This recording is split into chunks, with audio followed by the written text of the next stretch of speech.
You wanted the best. You've got the best podcast. The hottest podcast in the world. The Chris Voss Show, the preeminent podcast with guests so smart you may experience serious brain bleed. The CEOs, authors, thought leaders, visionaries, and motivators. Get ready. Strap yourself in. Keep your hands, arms, and legs inside the vehicle at all times, because you're about to go on a monster education roller coaster with your brain. Now, here's your host, Chris Voss. Hi, folks. Chris Voss here from thechrisvossshow.com, thechrisvossshow.com. Ladies and gentlemen, and now a man who has a BS and an MBA in stupidity. That's me. I'm Chris Voss, your host. Welcome to the show. I was going to go with stupid or stupidity. I went with stupidity. I don't know. Maybe I should have stuck with stupid. The joke would have been shorter and sharper. But you can take that up with Johnny Carson. I wrote that wrong. Anyway, guys, welcome to the big show. Thanks for tuning in. We certainly appreciate you guys being here. When have we not told you that? You guys are part of the great big family, the family that loves you but doesn't judge you. At least not as harshly as your mom does. Now go clean your room. Anyway, guys, refer the show to your family, friends, and relatives. Remember, it's the beautiful gift to give away this season because it won't cost you anything, but it's worth so much. The brilliant insight of the guests that we have on the show, not me, that's for sure, but the brilliant insight of the wonderful guests we have on the show have spent like hundreds of millions of hours, or at least 5, learning their trade and sharing the details of this when they come on the show. So be sure to subscribe to the show, gift it to your family, friends, and relatives. Go to youtube.com/Chris Voss, goodreads.com/Chris Voss, linkedin.com/Chris Voss, the big LinkedIn newsletter, the big LinkedIn group over there, all the crazies we do. And hopefully we'll start posting some stuff on TikTok. We're trying to catch up on that. And quit asking for my nudes on Snapchat because the Chris Voss Show doesn't do that. Thanks for tuning in, folks. We have an amazing author and brilliant mind on the show. He's going to be talking to us about his forthcoming book. And the book is going to be called License to Steal. Turn Wall Street Greed into Your Gain. And we have Stuart Kruse, CFA, on the show with us today. He is a numbers cruncher and positive expected value seeker. We're going to find out what that means in his bio. After getting a chemical engineering degree from Northwestern and working for Goodyear out of school, he got his MBA, and it wasn't his stupidity. That was mine. But there's still time. He can go to that if he wants, but I wouldn't advise it. He got his MBA from Kellogg in finance and game theory. He cut his teeth in the investment industry with Lehman Brothers in New York and Chicago. And then Bear Stearns, where he became a CFA charter holder, in 2005. He then founded Kruse Asset Management in 2007 in a desperate attempt to hold the investment industry to a higher standard instead of purely relying on relationships or marketing to drive business. His audacious goal to let numbers lead the way and not the commissions, so the clients will reap the rewards. And in other words, he tried to moneyball finance. Welcome to the show, Stuart. How are you? I'm doing great, Chris. Thanks for having me. There you go. So welcome to the show. Give us your .com so that people can find you on the interwebages in the sky. Yeah, all the intranets. It's KruseAssetManagement.com. So Kruse is Kruse, not like Tom Cruise. There you go. Not like Tom Cruise. And so you're probably not part of crazy religions or anything like that. So there you go. I'm a numbers guy, so I try to avoid that. There you go. We just had one, that Rinder guy from Scientology on who escaped Scientology. That was a great episode. So let's get into some of who you are and what you do. Tell us a little bit about your upbringing. What got you into finance? What got you motivated to get into this field? Well, that was a while back. So, man, I'm going to tell on myself, I guess. I got my chemical engineering degree and took a job with Goodyear right out of school in Houston, Texas. And this is back in the late 90s. And back in the late 80s. Wow. Bypassed an entire decade for myself there. So back in the late 80s, I got this job with Goodyear.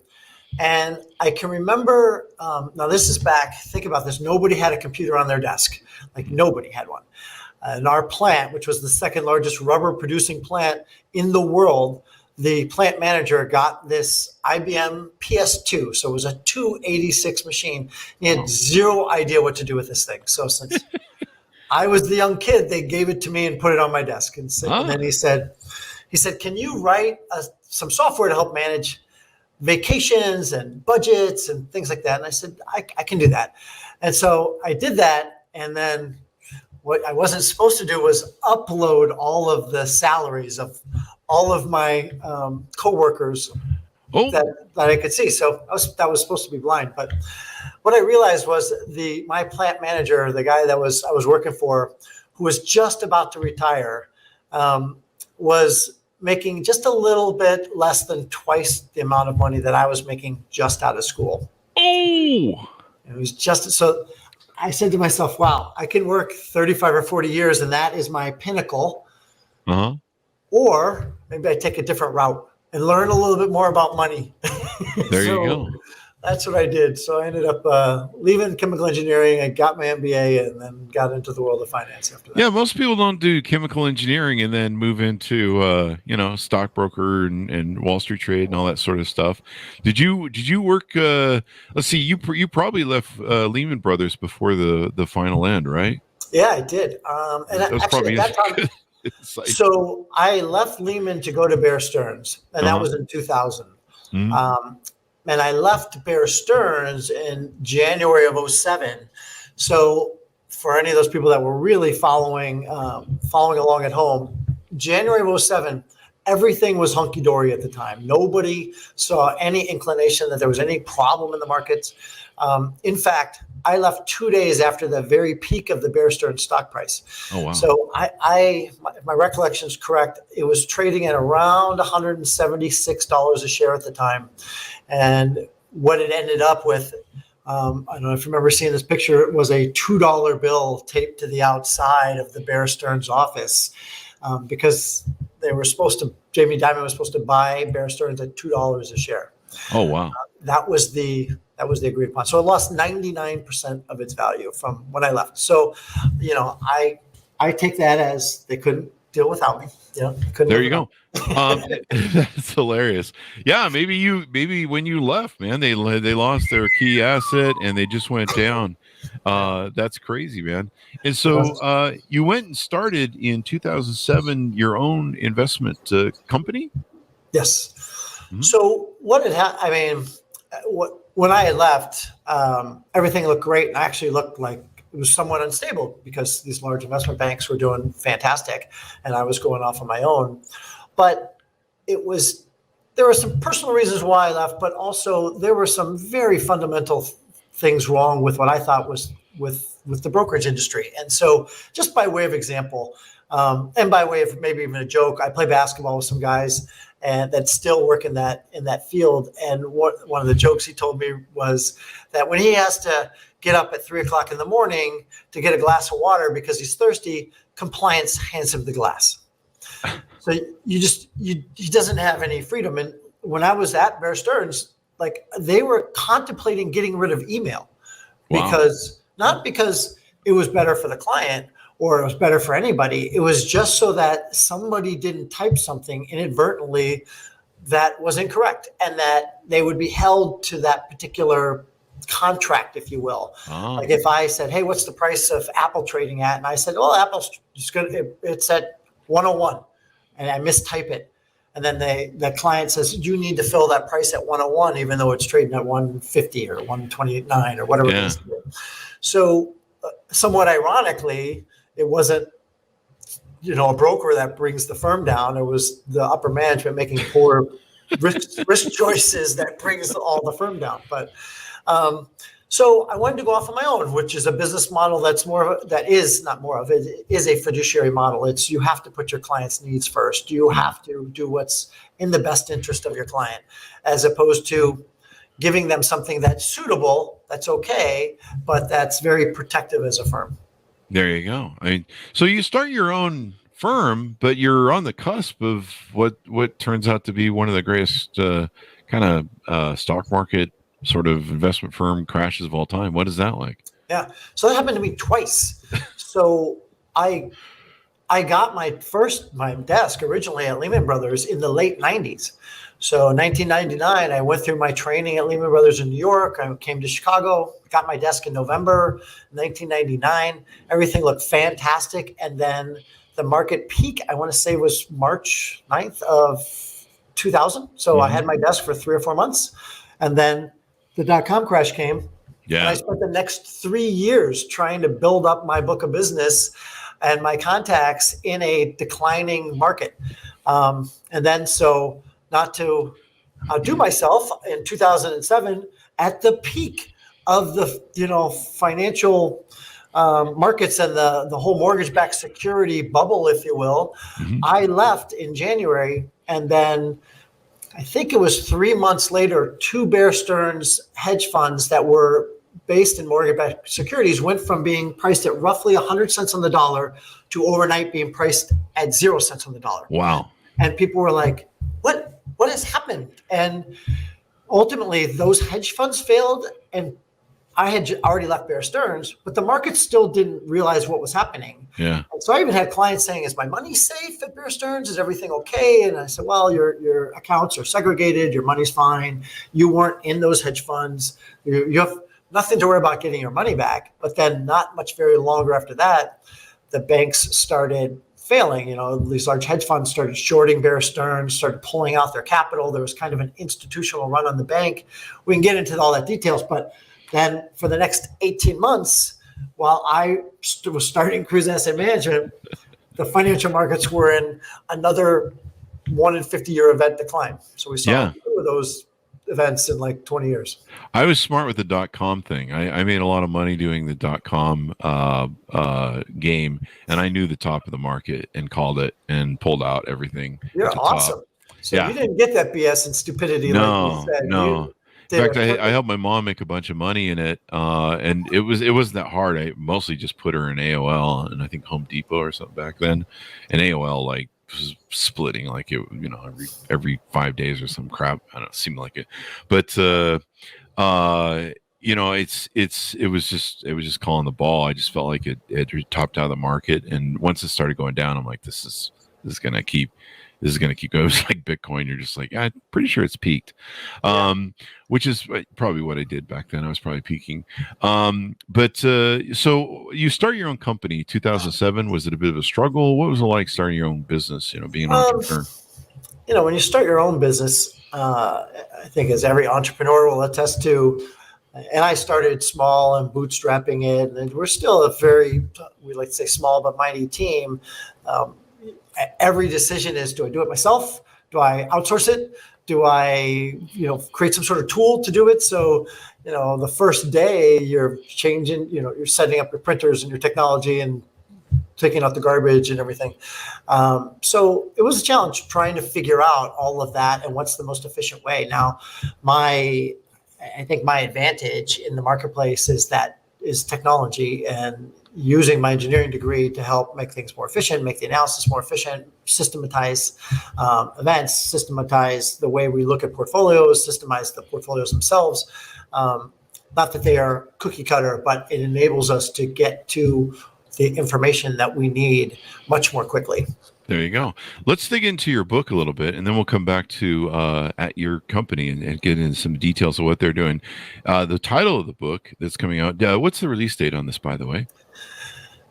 So I just finished my second or third round of editing, so I'm hoping it's going to be released in the next couple of months. So we're looking for 3 months maybe.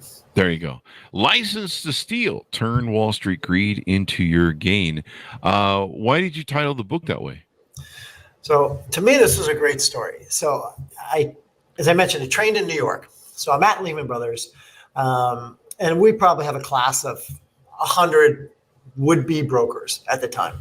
We know also that the rate of success is less than 20% in a year. So 80% of the people just flush out within 12 months. So you're looking around to see which one's going to last, who's going to be there. So we're all training for a Series 7 or studying for a Series 7, and we all have to take the test together. And that's the exam that allows us to basically be able to trade and sell securities. Without that exam, without the Series 7, it's not legal to trade or to even solicit any securities. Wow. So it's paramount that you pass this exam. And so we all got the results at the same time. And one of the big brokers that are there is making, more than 7 figures a year. So we're just like kind of in awe of him. And he comes by and he says, "So, did you pass?" And I was like, yeah, I did. And he said, congratulations. You now have a license to steal. Wow. And I was like, holy crap. Okay. I was like, that's not what I was really signing up for, right? But that, to be honest, that was kind of the mentality, not kind of, in New York, at Lehman Brothers at the time. That was somewhat the mentality of how they operated. Like, what is the way that I can get commissions and or trades out of the client and get that money in my pocket? I had never been in a meeting where, and this was routine, but we would have a morning meeting every morning at whatever, 6:30, 7 o'clock in the morning, and you'd have people come in and present products. And the number one first question always was, how do we get paid? What's the commission? How do we get paid? Always out of the gate. Didn't matter what the topic was.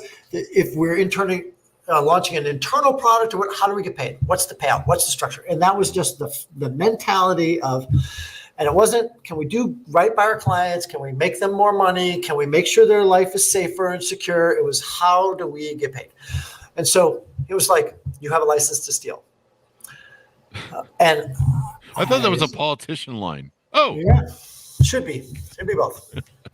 So that's not what I wanted. I'll even give you an example of this. Like, I was cold calling one day at Lehman, and this is just how the mindset was.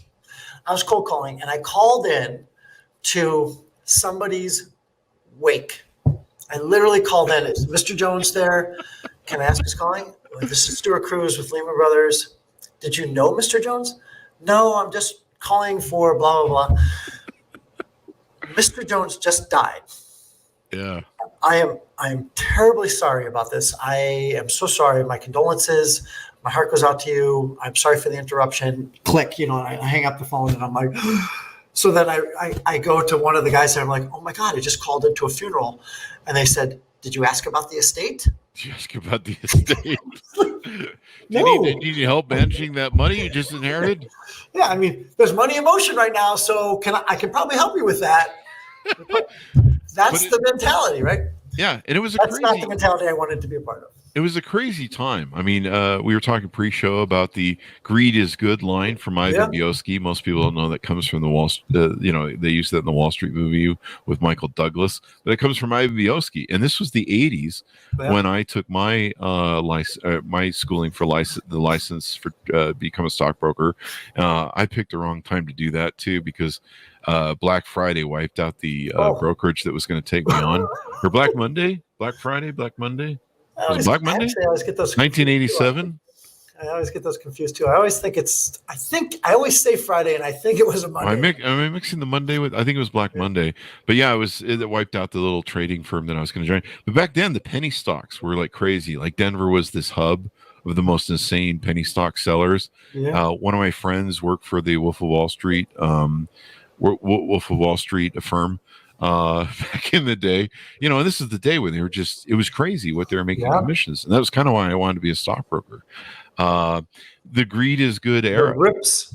Yeah. So you've taken the book or the idea, the concept of how to basically take that power of license to steal, the Wall Street greed, and make it people's personal gain in your book. Tell us a little bit about that, how that plays out. Yeah. Well, ultimately, the idea is I don't want to be part of that mentality. Let's steal. I mean, I've been around people who are saying, I had Mr. Jones as a client. Well, what happened? I blew him up. That means I blew up his book, meaning I traded him so much that he lost so much money and I generated so much commissions that he's just not even worth being a client anymore. Holy shit. And that was just like, I blew him up and move on to the next guy. The callousness of that too. It was brutal, right? So didn't want to be a part of that. And so I'm trying to figure out how I can add value. Like, how can we go about and do the right thing? And again, as an engineer, I think in things, I think in numbers. And so very clearly, very early on, when you start looking at what is available to our clients, Bear Stearns or Lehman Brothers or most investment banks or even most mutual funds, what is available to them as an investment option? And you look out at most money managers, year in and year out to this day, still underperform the benchmark. They underperform the S&P. 60 to 80% year in and year out active money managers underperform. So, and our money managers at the time were no different. And at the time, we had to overcharge. So I had to overcharge for underperformance.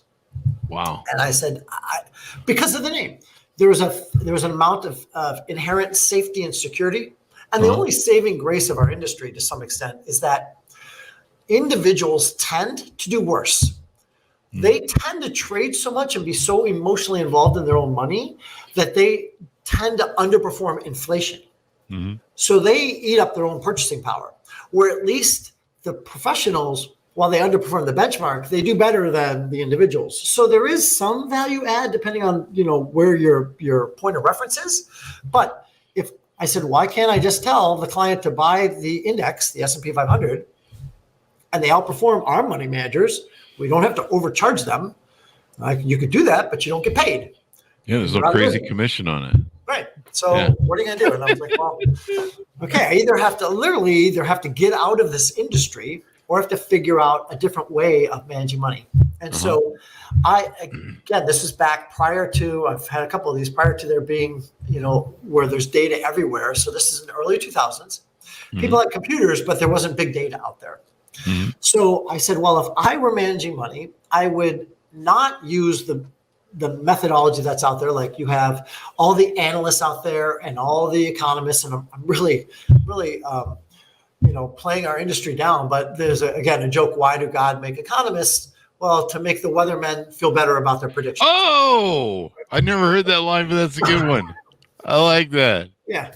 So that's not great. And then you have the economists that are building models. Let's say you have an airline economist. He's saying, okay, I'm going to guess on fuel prices and weather conditions and vacancy rates and travel amounts and the strength of the dollar versus the overseas. And I'm going to try and figure out how much money an airline is going to make with all these unknowns. I'm going to take all these unknown factors, and out the end is a known estimate.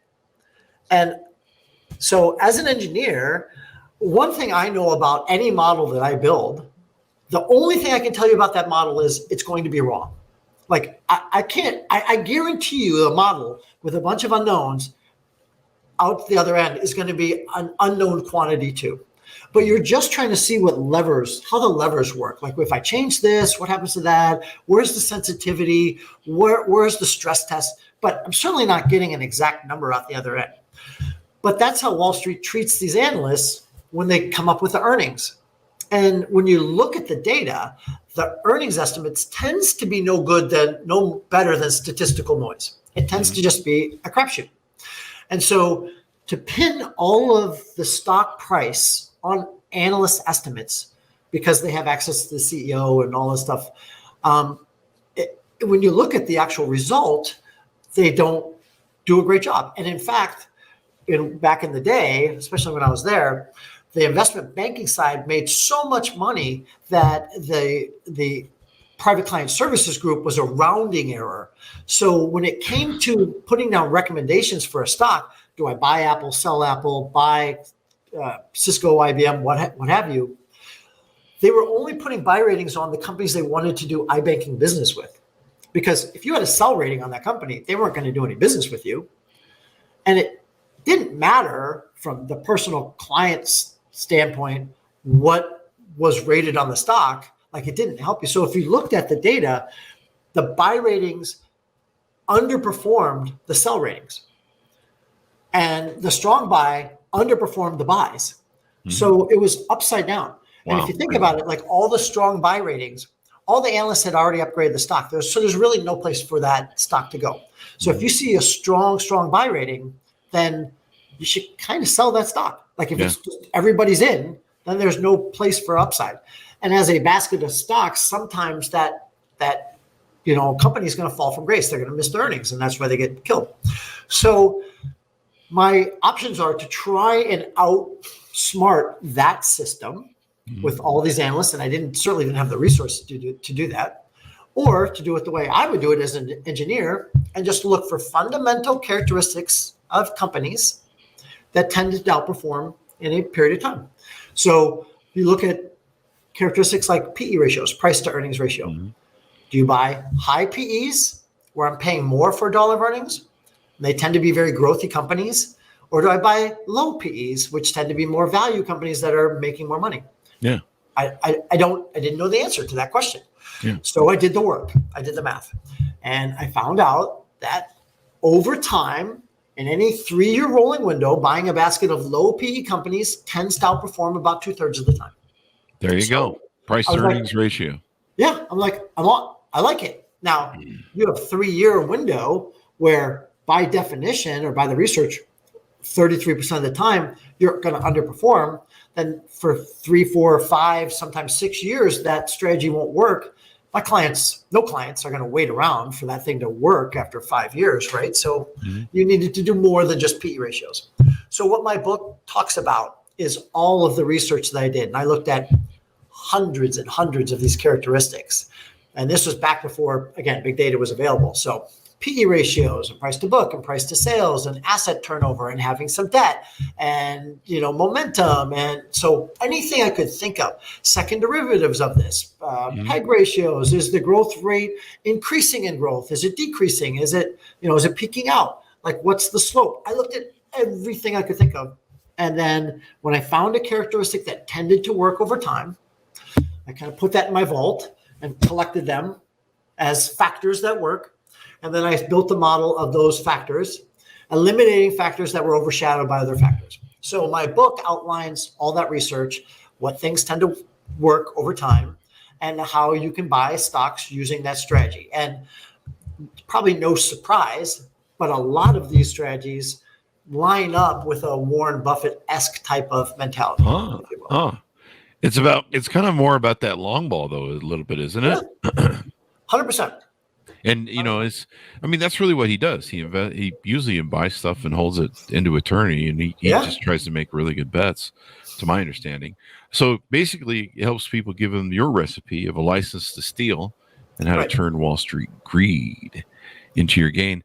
So is it mostly geared towards individual investors, private investors, people, mom and pops who just want to get in the market? Yeah, for the most part, it's a good entry point to what works. There's another guy that when I was at, I think I was at Bear Stearns, his name was Jim O'Shaughnessy. He wrote a book called What Works on Wall Street. And it was similar in the philosophy of, hey, some things work and some things don't work. You want certain things to work, like you want growth rates to work. But if you look at baskets of stocks, they tend to not work over time. So he wrote a book about what works on Wall Street. And this is kind of the same idea, but with my research and my event, like what works and what doesn't work. And a lot of people, just in this last couple of years, a lot of people were really buying all these growthy companies because there was kind of no other alternative. All the tech stocks, I won't say we had a repeat of the .com craze, but for example, Apple is a company that dented the universe, right? There's nothing bad I want to say about Apple itself as a company. It's changed the world for sure. Yeah. But as an investment, when you see Apple pre-COVID traded at a PE range between 12 and 18 and averaged around 15, meaning for every dollar Apple made, people were willing to pay $15 for $1 of earnings of Apple. That's what the P ratio is. So if it traded for 10 years, and it was still an awesome company then, for 10 years, it traded at a range of about 15. And then post-COVID, after the Fed put in roughly $6 trillion into the economy, it went up to a PE of 45. Oh, wow. Or at least about 40. It wasn't growing any faster. Didn't launch a whole new product or a whole new group. I mean, it's trying to do these things, but it was trying to do those things pre-COVID too. Like the growth rate was roughly 5-ish%. So it wasn't like it was growing 40% year over year. I mean, it was growing, but not very fast by most company standards. And yet the price people were willing to pay for $1 of earnings tripled. It's not sustainable. Like it's just not. And right now, I don't know. I think Apple's P is roughly around 22, 25. It was 25, but it's been trading down a little bit. So still above average. It's long-term average. And now interest rates are no longer at 1, they're at 7, or inflation rates are at 7. So the discounted cash flow of Apple's future earnings should be smaller, so its multiple should actually be compressed. So should it trade at 15? Maybe it should trade at 14 or 13 with higher interest rates. But so to me, Apple is still expensive, even though it's an amazing company. And we made videos about that. Like it's not sustainable. And so when people flood those areas and say, hey, we're just going to keep making money in these growthy stocks, it goes back to the company has to make money, and you have to be willing to pay and get paid back for those earnings eventually, or you're behind. Yeah, that's what a lot of people don't realize, especially in the crypto space and Bitcoin and all this craziness where it's gone down. With investing in the stock market, there's a price to earnings ratio. There's an asset value to the company and an earnings value to the company. We don't have that with crypto. And it's interesting you mentioned this. It looks like at this point in time, because people watch our videos 10 years from now, at this point in time, it looks like the stock peaked on December 10th, 2021 at 150. Well, I can't get it here, but it looks like about 179.45, and it's now trading at 128. So you called the ball on that one. Yeah. Well, we made a fundamental call back in January. So the infamous January 6th, it wasn't the same day, it was the next year. But January 6th, we posted a video that said, from the market standpoint, fundamentally, where the PEs were, and they were trading, forward PEs around 21, 22, hadn't been that high since the dot-com crisis. But when you look forward 5 years, we've never had good forward 5-year returns from multiples at this level. It's never happened. Wow. The best was 5% a year, best. So, and if you did a regression on all the times that these multiples hit this level, the expected average annual return for the next 5 years was 0%. So your guaranteed volatility in the stock market, your expected average annual return for the next 5 years was 0. So you have a lot of risk and no reward. Wow. And we said, we are getting out of equities, not 100%, but we are substantially reducing our equity position at this point. And so Apple broke down a little bit before that and peaked, but the stock market itself was in a position where it just wasn't in a viable spot. And again, using data to put the odds on your side or the odds on the client side. We didn't have a crystal ball, but we had the numbers on our side. And turned out that I think January 5th ended up being the peak of the market. We put that video out on January 6th. So we sidestepped a substantial portion of this downturn. And I can argue right now that even though the market's probably down 20% and forward PEs are around 17, the long-term average is still 15 or 16. So we're still expensive. Just by relative standpoint, we're still expensive, even though we pull back. And with inflation rates going from 0 or going from call it 1% back in January to 7, even though inflation's coming down, but it went from 9 down to 7. There's a rule of 20 saying if your PE plus your inflation rate is over 20, you're kind of expensive in the marketplace. Wow. Well, if you're at 17 plus 7, that's 24. I could argue we're more expensive today than we were when we made that call. Oh, wow. So, and most of the time when you see these pullbacks, and I've seen a few of them, as we've discussed, usually not that great. So most of the time it doesn't stop at fair value. The market just go, oh, good. We've worked off all that excess. We're good. Normally it goes through fair value into cheap. Normally. I don't know what will happen this time, but most of the time it goes into cheap. And you could argue that cheap would be a ratio of 12, 14. Wow. So I don't know what that looks like, and I don't know if that's going to happen. But even if we went back to standard multiples, you're still looking at a S&P 500 of 3,200, 3,300, and we're substantially above that right now. And so we could very easily pull back 10 to 15%. That really makes sense what you said. It was funny when I was trained to be a stockbroker back in the day. 15 was kind of like the cap of a PE. You're like, it's at 15, we're not buying that shit. Yeah. And then along came the .com era where it was like 50,000 PE. Pricing on eyeballs. Forget the PE. We're pricing on eyeballs, page views. Yeah, How many butts in the seat? That was insane. Did they have to make money? No, don't have to make money. We'll figure that out later. Now, I remember making 50 grand off of Earthlink. I think that's the most I made out of a launch of a stock. But you just sit there at 7:30 a.m. I was in Pacific time zone, and you'd sit there and this market would open. You just buy like AOL or whatever tech stock was launching, and you pull 20 grand in about an hour, if not 20 minutes. It was fucking crazy. But yeah, that makes sense what you're talking about with the PE. The PE ratio still on Apple right now is 20 plus or 20.97, and then you add on your algorithm you're using with the adjusting for inflation and how the Fed is responding with the Fed rates. So that's interesting. Do you see kind of a bear market going forward still? Yeah, I mean, a couple things support that. Again, we're still expensive from a multiples ratio. And you look at price to book, price to sales, a lot of other valuations. We're still expensive relative to inflation.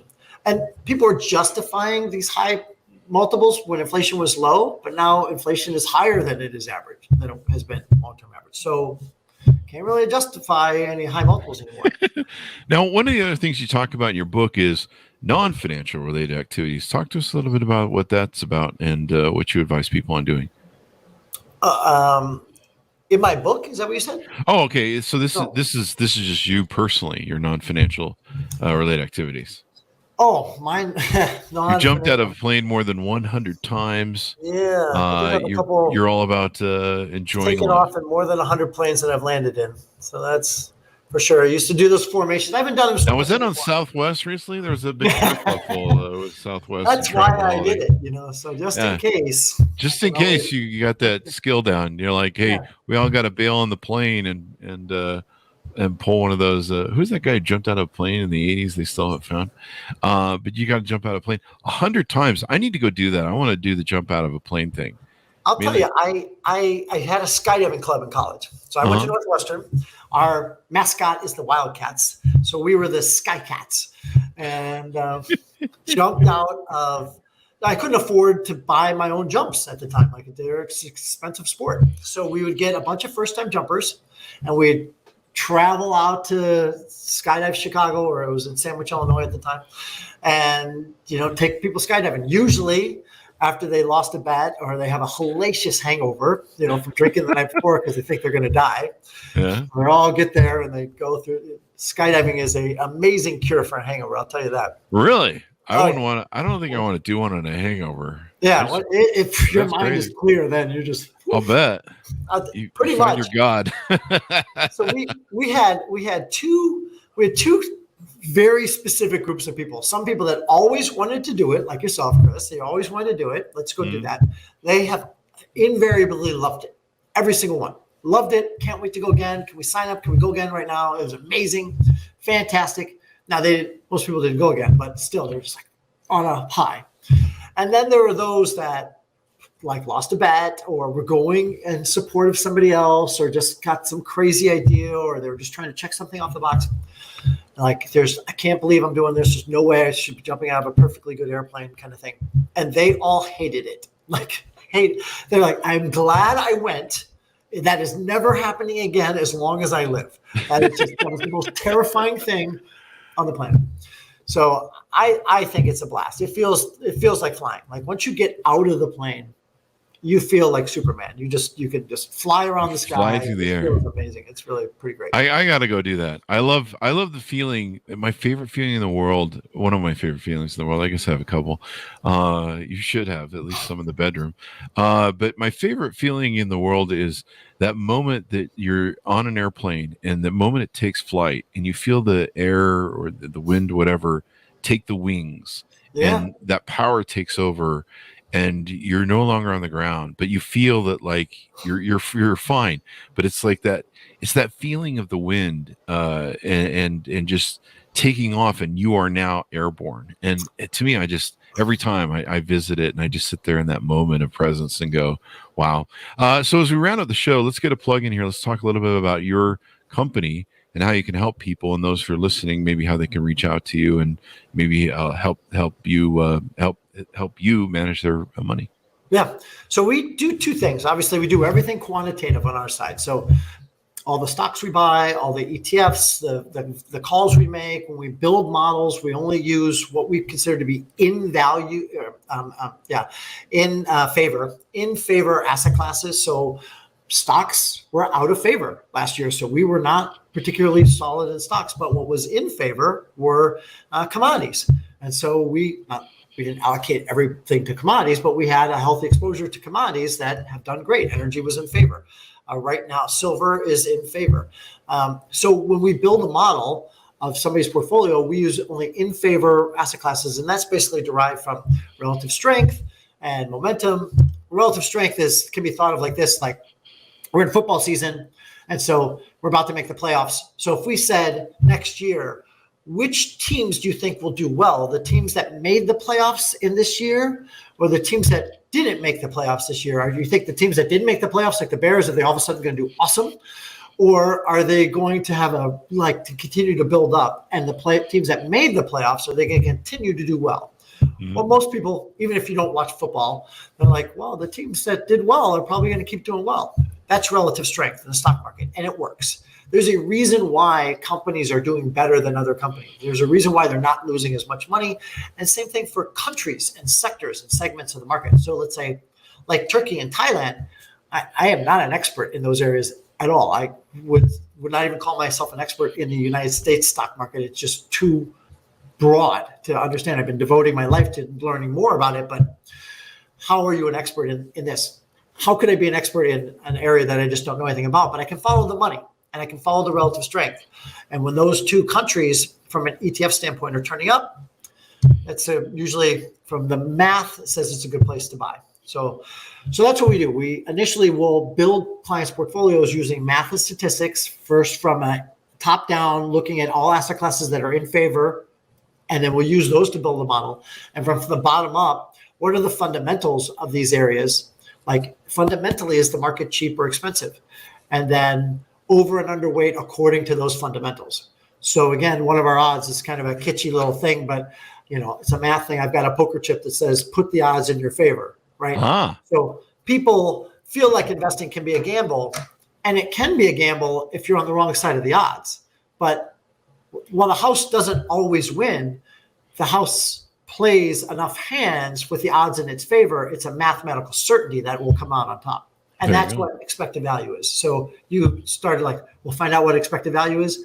It's in every iteration, do you have a positive expected return or a negative expected return? And the house in Las Vegas has a positive one. Always. Right?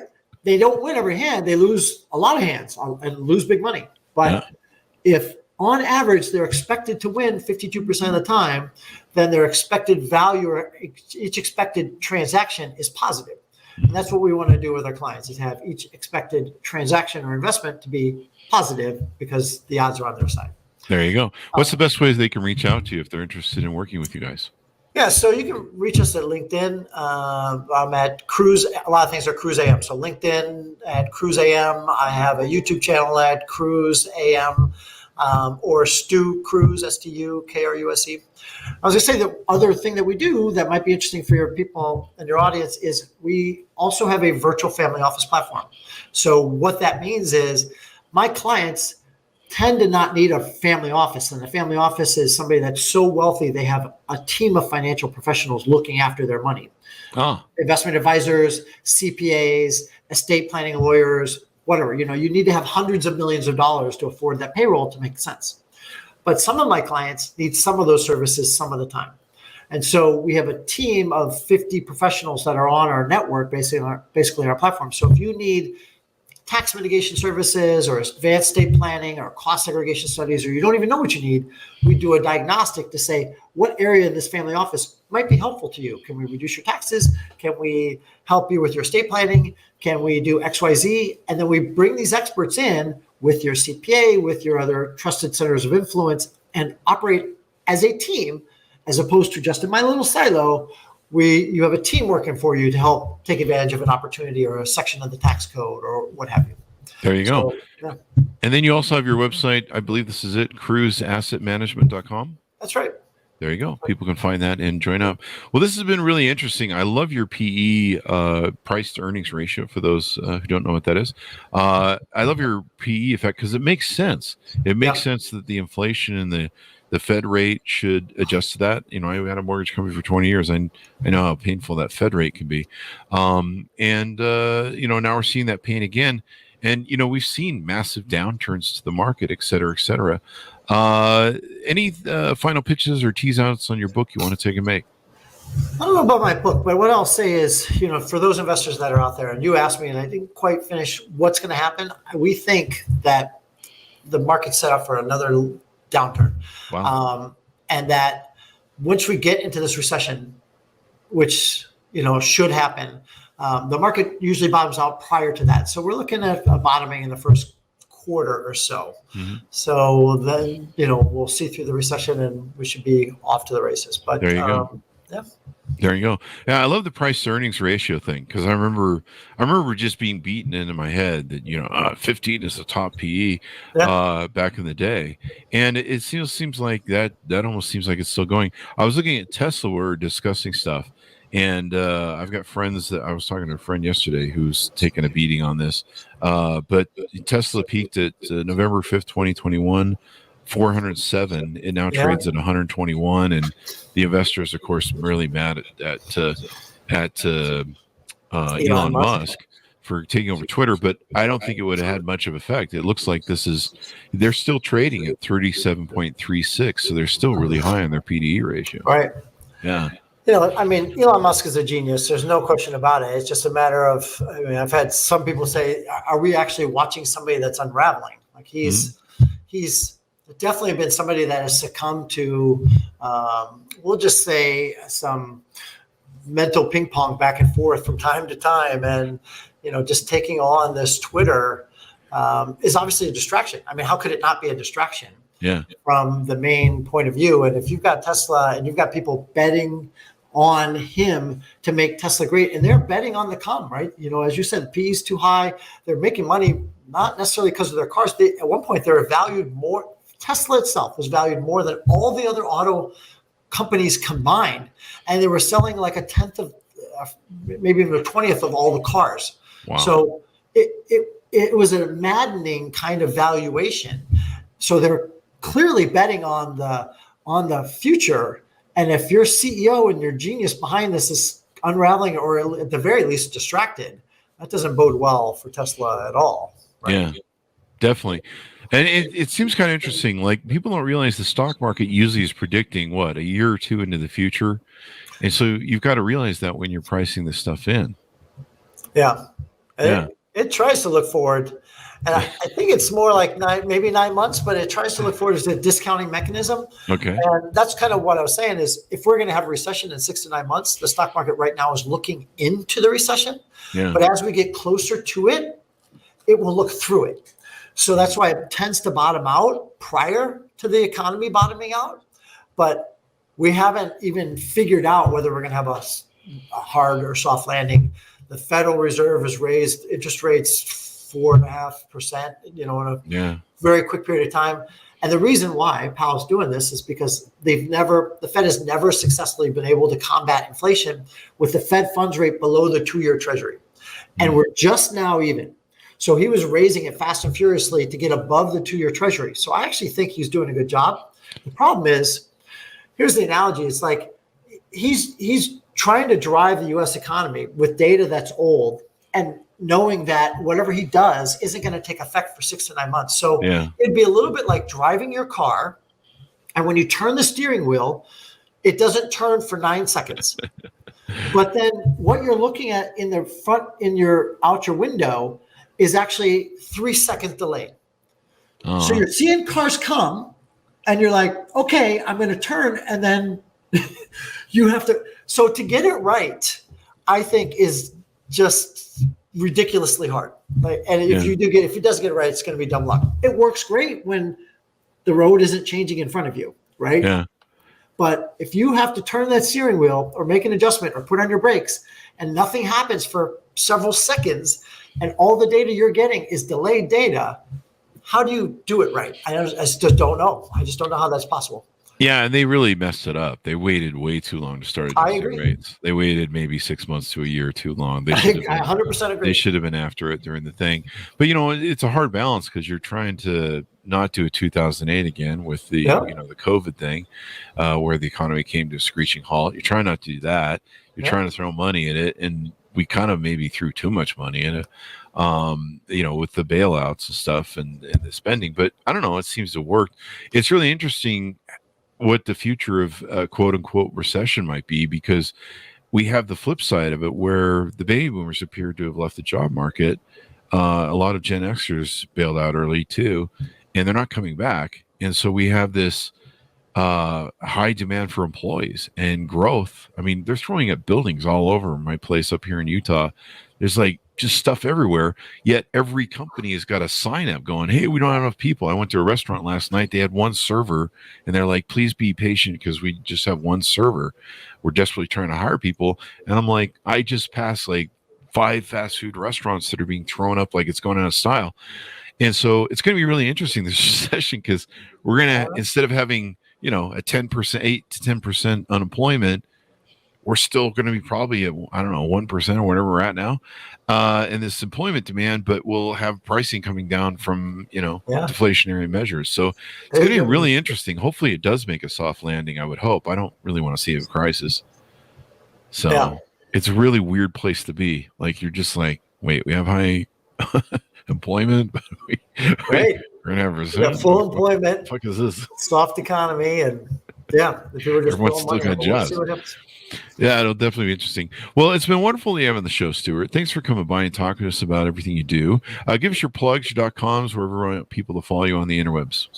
Yeah, so KruseAssetManagement.com. You can always email us at info@KruseAssetManagement.com, or I said LinkedIn is a good place, Kruse AM, and our YouTube channel is linked YouTube at Kruse AM.